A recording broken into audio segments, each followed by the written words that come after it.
Hey guys, thanks for joining me here today. So I've been going through some of my old pictures recently, and I came across this one picture that is just super fake, super Photoshop.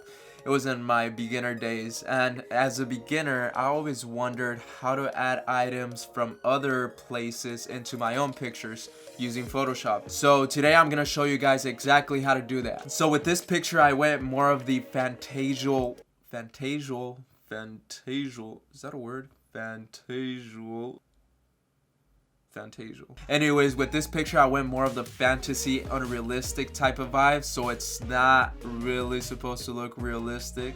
I repeat, it's not supposed to look realistic. I basically just took a picture out of my window with my hand positioned like this, and I decided to add a fireball on top of my hand. It's not a fireball, it's called the Rasengan for you anime watchers, Naruto Rasengan. But like I was saying, I decided to add the Rasengan on top of my hand. Just took a picture, my hand out like this, out the window, and I decided to replace that whole window with something different, a background. I think I decided to go with like stars and mountains, so it's not supposed to look realistic like I said, and I added the Rasengan in my hand. So I'm gonna show you guys exactly how to do that using Photoshop. So let's get to it. Zoom. Okay, so first things first, as you open up Photoshop, head on over to select, then select mask. In this case I want to only keep my hand and remove the background. After that's done, a red overlay will appear. After, you can head to the top paintbrush tool on the left side, click on it, and you are going to remove the red on the areas you would like to keep. Don't worry if it's not perfect. We will be taking care of that by using the shift edge tool in a second.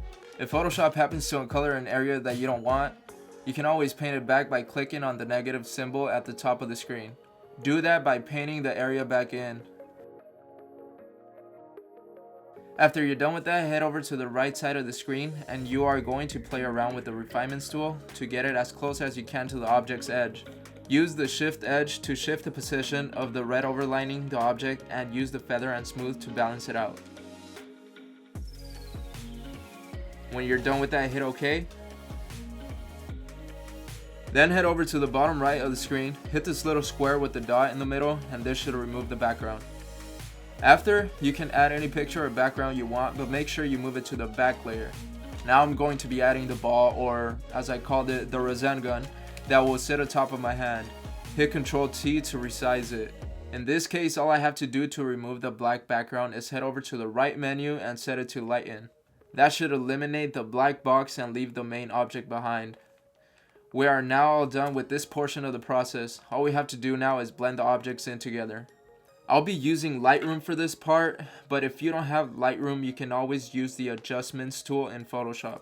It's pretty much the same as Lightroom, but it's all up to personal preference. Since we are using Lightroom, export the photo in PNG form from Photoshop and open up Lightroom.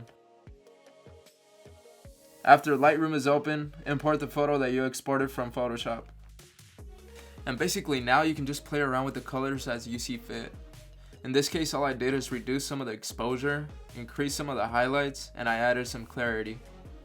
I also used the brush to blend in the edge of my hand with the background by reducing the highlights and painting around it.